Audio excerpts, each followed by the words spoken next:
नमस्ते, सुप्रभात।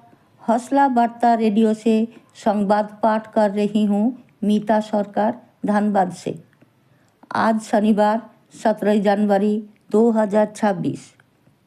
हौसला ये ऐसा उद्योग है जो सृष्टि की आनंद में आलोकित होते हैं एवं आलोकित करते हैं।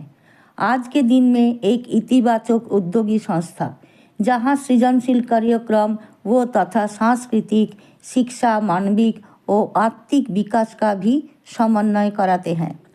ये संस्था बांकुड़ा जिले के एक शहर है। इसका नाम विष्णुपुर। बहुत सारे एक्टिविटी के साथ प्रवीण प्रवीणा को साहस, सृष्टि, आनंद, शक्ति में आनंद देते हैं। मेरा ये कामना है हौसला का ये पथ लंबी चलते रहे। प्रणाम। प्रसिद्ध होने के बजाय ईमानदार होना अधिक अच्छा है। हौसला में गीता उपनिषद पाठ भी होता है। मैं कोशिश करती हूँ कोई भी एक श्लोक पढ़ने की आदत डाले संवाद पढ़ते समय। आज हम चतुर्थ अध्याय की 22 नंबर श्लोक में आए हैं। यदृच्छा लाभ संतुष्टः द्वंद्वातीत विमत्सरः समः सिद्ध्वा बद्सिद्धो च कृत्वापि न निबद्धते। अर्थात जो कोई मन में कुछ इच्छा नहीं रख के तुष्ट, हर्ष, शोक या द्वंद्व से मुक्त, सिद्धि एवं असिद्धि से ज्ञान संपन्न, यही व्यक्ति बद्ध ना होते हुए शरीर धारण की उपयोगी कर्म करते हैं। आते हैं आज का शिरोनाम। मुख्यमंत्री हेमंत सोरेन पहुंचे जूरिक, वर्ल्ड इकोनॉमिक फोरम में लेंगे भाग। विश्वास तपस्या की जीवन गाथा, राजकमल सरस्वती विद्या मंदिर। पेशा से आदिवासी समाज आहत। अपहरण के बाद मां व 3 बच्चों की हत्या। उम्र बढ़ने के साथ याददाश्त में आती है तेजी से कमी। हवा का पैमाना बदलेगा तभी सामने आएगी सेहत की असली तस्वीर। खेल समाचार, मौसम विभाग।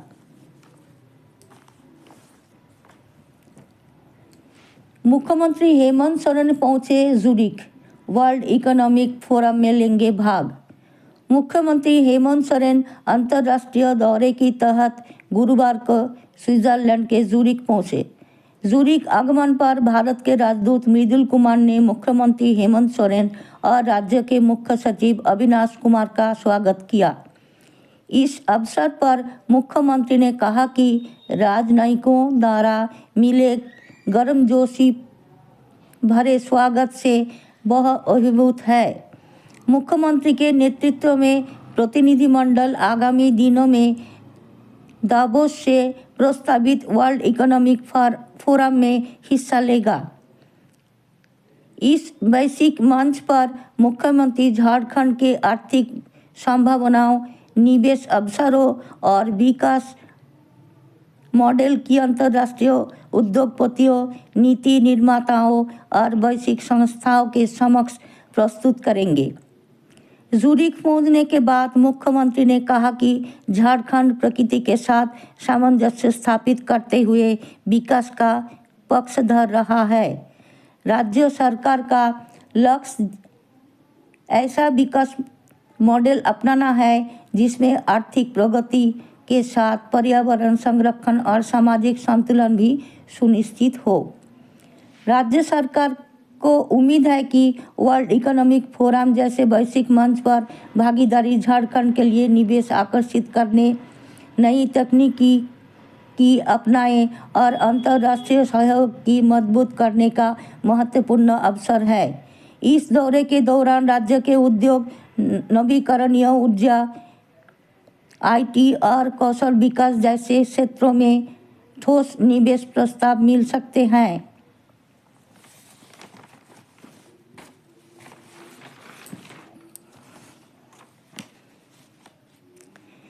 विश्वास तपस्या की जीवन गाथा, राजकमल सरस्वती विद्या मंदिर, धनबाद। मकर संक्रांति के अवसर पर शिक्षा संस्कार और कृतज्ञता से परिपूर्ण सम्मान समारोह का आयोजन किया गया। कार्यक्रम की शुरुआत राजकमल सरस्वती विद्या मंदिर धनबाद के संस्थापक प्राचार्य डॉक्टर वासुदेव प्रसाद ने की। इस अवसर पर विद्यालय के पहले अभिभावक प्रतिनिधि, भारतीय रेलवे से सेवानिवृत्त मुख्य आरक्षण पर्यवेक्षक गोरखनाथ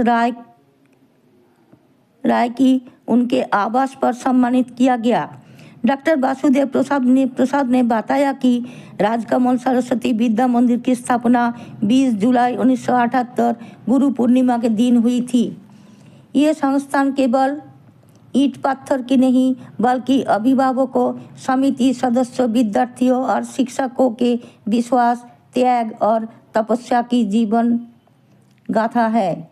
गोरखनाथ राय के बड़े सुपुत्र शांति भूषण का योगदान विशेष रूप से उल्लेखनीय रहा।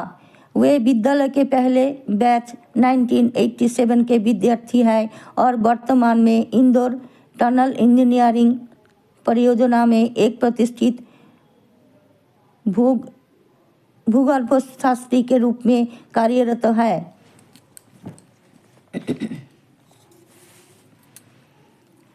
पेशा से आदिवासी समाज आहत, चंपाई सोरेन। पेशा कानून आदिवासी परंपरा के मूल भावना से धोखा है। इस कानून के आने से आदिवासी समाज को भूल भावना आहत हुई है। ग्राम पंचायत में बिचौलियों का समावेश किया गया है ताकि ग्राम सभा को कमजोर किया जा सके। ये बातें पूर्व मुख्यमंत्री चंपाई सोरेन ने गुरुवार को जामताड़ा जाने के क्रम में मैथन में पत्रकारों से कही। उन्होंने कहा कि आदिवासियों की प्राचीन परंपरा के अनुसार राज्यपाल व्यवस्था की हटाकर शक्तियां उपायुक्त के हाथ में दे दी गई। वे पेशा कानून का विरोध करते हैं। पेशा कानून में CNT, SPT जैसे कानून का कमजोर किया है। उन्होंने कहा कि झामुमो कांग्रेस एवं राजद के लोगों ने हर समय यहाँ को लोगों को ठगने का काम किया है। इसमें पूर्व भाजपा मैथन मंडल के कार्यकर्ताओं ने पूर्व मुख्यमंत्री का स्वागत किया। पूर्व मुख्यमंत्री जामताड़ा जाने के क्रम में कुछ देर के लिए मैथन डैम स्थित गेस्ट हाउस में रुके हुए थे। भाजपा के धीरज सिंह आदि कार्यकर्ता थे।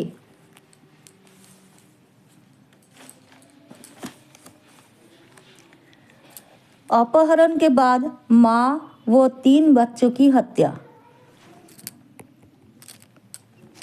मुजफ्फरपुर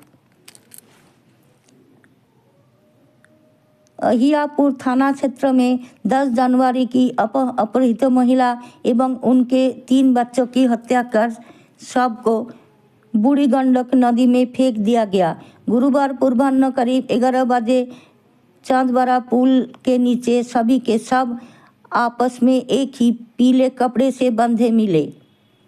FSL की टीम ने मौके पर नमूने लिए। एक बच्चे की नाक से खून निकला था।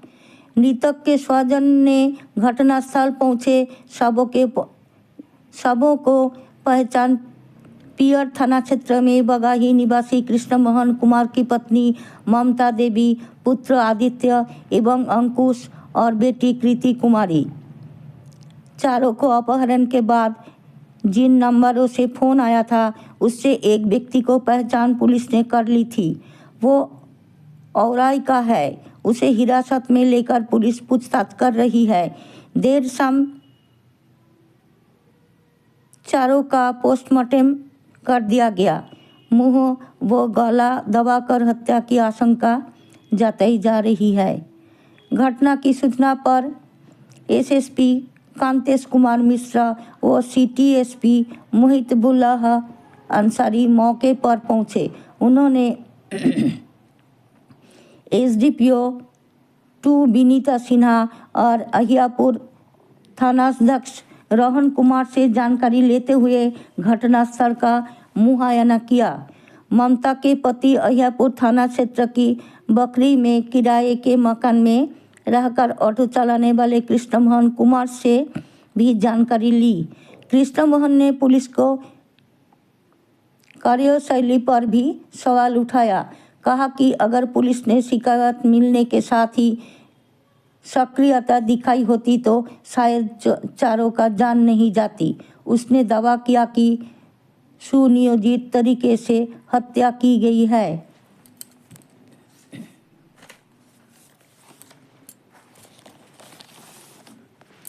अनुसंधान।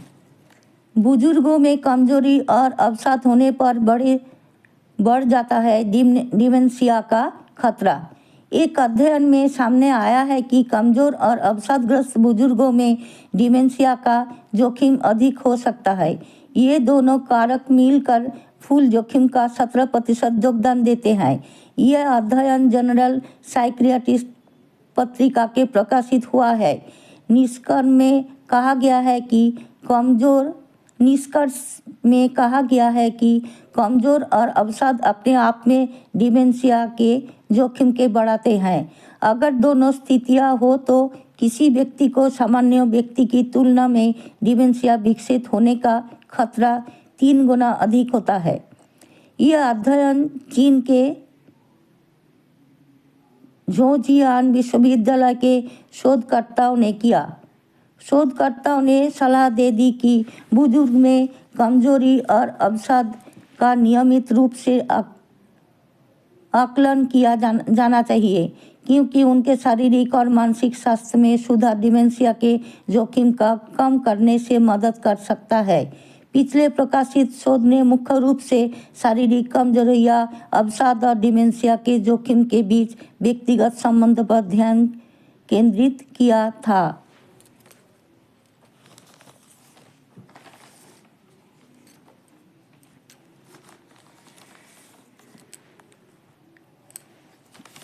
आते हैं मौसम खेल खबरें।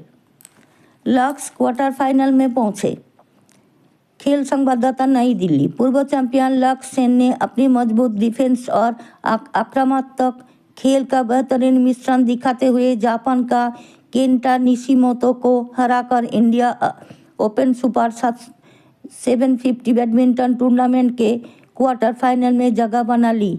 हालांकि पुरुष सिंगल्स के दूसरे दौर में किदाम्बी श्रीकांत और एच.एस. प्रणय को हार का सामना करना पड़ा। लक्ष्य सेन ने निशिमोतो को 21-19, 21-11 से हराया। श्रीकांत फ्रांस के क्रिस्टोफ पोपोव से 21-14, 17-21, 21-17 से हार गए और प्रणय की सिंगापुर के 8वीं वरीयता प्राप्त लोह कोन यू के विरुद्ध 18-21, 21-19, 21-14 से शिकस्त मिली।